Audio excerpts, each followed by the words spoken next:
हमारे साथ भाजपा के वरिष्ठ नेता और भाजपा के किसान मोर्चा के कोऑर्डिनेटर वासुदेव यादव जी मौजूद हैं। अभी हाल ही में भिवानी महेंद्रगढ़ लोकसभा के कई गांवों का इन्होंने दौरा किया। लगभग आप जो क्षेत्र है उसमें घूमे हैं, कैसा जोश जनता में देखने को मिला?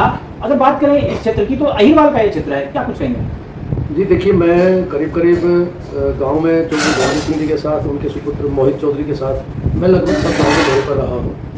और गांव में जिस तरह से चौधरी धर्मवीर सिंह के सरल और सौम्य स्वभाव से लोग परिचित हैं, उनकी तरफ काफ़ी इंक्लाइंड है कि बड़े सरल स्वभाव के व्यक्ति हैं। और जब भी कोई इनसे मिलने आता है, अब भी उन्होंने गांव में कही है तो मेरे से जो भी कोई सीधा मिलना चाहे, मोहित जी ने भी यही कही है, सीधा आप हमसे मिलें, आपको हर समय हमारे फ़ोन नंबर खुले मिलेंगे, हम आपके लिए उपलब्ध रहेंगे। तो उनके सरल और सीधे स्वभाव से लोग काफ़ी प्रभावित थे।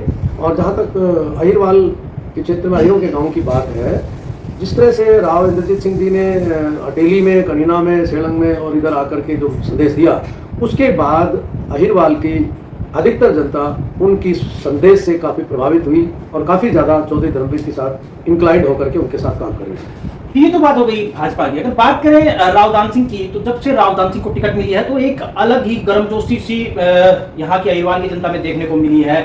अहिरों के वोट कितने इफेक्ट होंगे? देखिए, रावदान सिंह जी के एक तो उनको टिकट बाद में मिली और गलत संदेश प्रसारित किया लोगों ने। जब चौधरी धर्मवीर सिंह जी के नॉमिनेशन पर वो नहीं पहुंच पाए, उनको सूचना प्रॉपर नहीं मिल पाई, इस वजह से गलत संदेश प्रचारित हुआ। वरना उसके बाद जब राव साहब आए और यहाँ पर उन्होंने जिस तरह से पब्लिक मीटिंग ली और उन्होंने अपना एक तरह से ऑडियो भी वायरल किया, तो उसके बाद जनता समझ गई इस बात को कि भाई ये सब भ्रमित प्रचार था।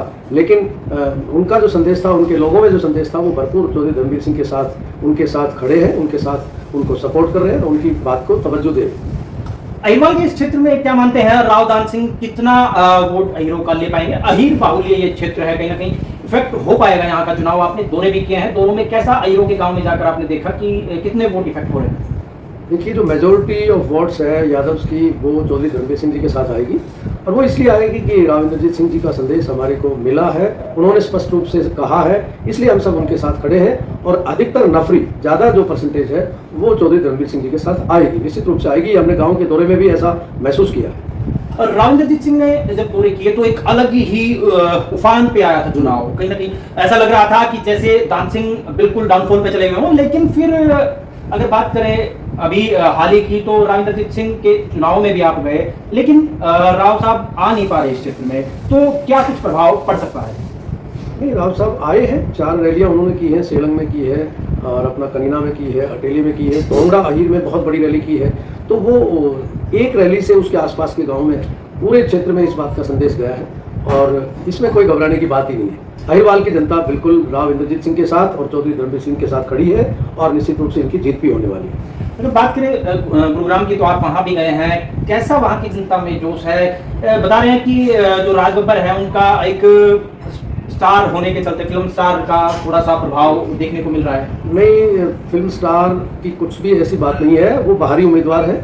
और जब बाहरी कोई उम्मीदवार आता है तो स्थानीय जनता को 10 बार सोचना पड़ता है। अगर ये सांसद, ये उम्मीदवार जीत भी गए तो हम इनसे कहाँ मिलेंगे, इनसे काम किस तरह से करवाएंगे, ये सब बातें मायने रखती हैं। और राव इंद्रजीत सिंह जी लोगों के बीच रहते हैं, गुड़गांव में रहते हैं, मेवात में बहुत लोग उनसे प्रेम करते हैं। मैं फिरोजपुर झिरका में उनके कार्यक्रमों में गया हूँ, मैं नूह में गया हूँ। नूह के नॉमिनेशन पर जब फाइल हुआ तो हम वहाँ गए थे, बहुत संख्या में लोग मेवात से आए। पीछे जो एपिसोड हुआ उसके अंदर भी राव साहब ने बहुत ही जो है सामंजस्य, जनता के बीच जो है सामाजिक सद्भाव बनाने की जो बातें कही थी, उसके बाद वहाँ जो मेवात के लोग हैं वो बड़े प्रभावित हुए थे।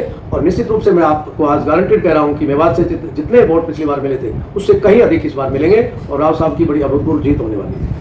राव इंद्रजीत सिंह ने जो मेवात की जनता है उनको संदेश दिया था कि मेवात वालों मुझे कम से कम यहाँ से जिता दो, रेवाड़ी वाले जिता देंगे, गुड़गांव से मैं जीत जाऊंगा। तो क्या मेवात में स्थिति बीते जो चुनाव थे उनसे बढ़िया हुई है या कहीं ना कहीं थोड़ी डाउन गई है? बिल्कुल बहुत बढ़िया हुई है। और मेवात में जितने पिछली बार वोट मिले थे, मुझे ध्यान है, शायद मैं आंकड़े मुझे ध्यान है, तो 80-85 हज़ार के आसपास वोट पिछली बार मिले थे। और इस बार जिस तरह से लोग आश्वस्त हैं, जिस तरह से लोगों में वहाँ जोश है, लाखों की संख्या में वोट वहाँ मिलेंगे। मैं एग्जैक्टली तो नहीं कह सकता, लेकिन निश्चित रूप से बढ़ोतरी होगी और लाखों में होगी। जब बात करें, प्रधानमंत्री जी आ रहे हैं 23 तारीख को, कितना इस रैली का जो प्रभाव अहिरवाल की जनता पर पड़ेगा? अहिरवाल का एक क्षेत्र है और प्रधानमंत्री ने ये रैली भी इसी जो गढ़ है दान सिंह का, क्योंकि वो विधायक है वहां से, उसमें की है। कितना फर्क आप मानते हैं कि क्षेत्र में पड़ सकता है? पाली जो स्थान चुना है माननीय प्रधानमंत्री जी की रैली के लिए, वो सोच समझ के चुना है हमने। वो पूरे भिवानी महेंद्रगढ़ लोकसभा का केंद्र पॉइंट है, केंद्र बिंदु है, और वहाँ महेंद्रगढ़ विधानसभा के अंदर आता है।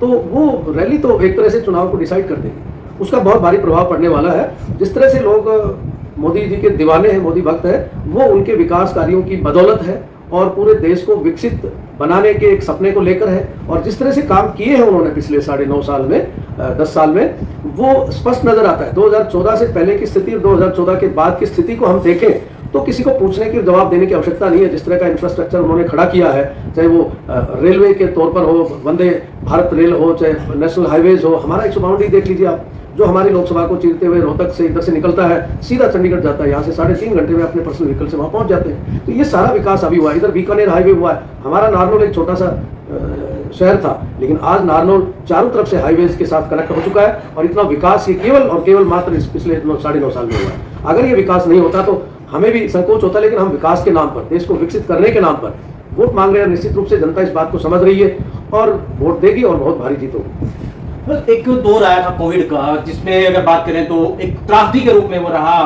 बड़े बड़े जो देश है वो तबाह हो गए थे, एक बहुत ही बड़ी महामारी थी। लेकिन अगर बात करें अब की, तो बहुत सी चीजें नॉर्मल हो रही हैं। अब जो चुनाव है वो भारतीय जनता पार्टी किस चीज को देखते हुए लड़ रही है? देखिए, आपने जिक्र किया कोविड का। पिछले लगभग 2.5 साल कोविड में हमारे निकल गए, लेकिन जो खास बात है मैं आपको बताना चाहता हूँ, माननीय प्रधानमंत्री जी की लीडरशिप में जिस तरह से देश ने, जो हमारा ग्रोथ रेट रहा है, मैं ग्रोथ रेट की बात कर रहा हूँ। कोविड के बाद पूरे विश्व में देख लीजिए, हम चाइना और अमेरिका से भी आगे, उस कंट्रीज से हम पीछे। हमारी 6% जो है जो ग्रोथ रेट रही है, जबकि बहुत बड़े बड़े कंट्रीज हैं, वो कहीं 2.5% है उनकी, कहीं 3% है या 4% उनकी ग्रोथ रेट है, लेकिन हमारी 6 पॉइंट समथिंग हमारी ग्रोथ रेट है। तो इससे अंदाजा लगाया जा सकता है किस गति से हम विकास की ओर बढ़ रहे हैं। इसलिए मोदी जी का यह सपना है कि 2047 तक हम निश्चित रूप कांग्रेस का राज रहा, तो अब किन मुद्दों पर भारतीय जनता पार्टी चुनाव लड़ रही है? देखिए, जहाँ तक इनके वादों की बात है, पहले इन्होंने बहुत राज किया है और उन्होंने बहुत वादे भी किए, लेकिन काम क्या किया? काम तो असली 9.5-10 साल में हुआ है। और मुफ्त की रेवड़ियाँ बांटने का जो एक सवाल है, वो तो सब जानती है जनता, इस सब कुछ जानती है जनता है, पब्लिक है, सब जानती है। इसलिए जो है असली जो विकास है वो भारतीय जनता पार्टी ने किया है। वो किसी भी क्षेत्र में देख लीजिए, अर्थ पर रोडवे देख लीजिए, एयरपोर्ट्स देख लीजिए। हमारे हरियाणा को बहुत बड़ा एयरपोर्ट हिसार में दिया है, जेवर एयरपोर्ट अभी उत्तर प्रदेश में बनाया है, और वंदे भारत ट्रेन चलाई है, रोडवेज का वर्क है, इंफ्रास्ट्रक्चर है। सारे गुड़गांव में आप देख लीजिए, जिस तरह से राव साहब ने वहाँ प्लान किया, और सारे अंडरपासेस, ओवर ब्रिजेस, कभी कोई जाम नहीं लगता है। और इस तरह से शहर को और वहाँ इतना विकास किया, विकसित किया है, ये सारा जनता को नजर आता है और जनता इस बात को समझ चुकी है। इसलिए भारत को विकसित करने के नाम पर एकजुट हो चुकी है और भारतीय जनता पार्टी तीसरी बार सरकार बनाएगी। भारतीय जनता पार्टी तीसरी बार जो चुनाव लड़ने जा रही है वो कुल मिलाकर विकास के मुद्दों पर लड़ने जा रही है। आपको हमारी खबर कैसी लगी, आप हमें कमेंट कर जरूर बताएं। हरियाणा ऑनलाइन न्यूज से गजराज सिंह की रिपोर्ट।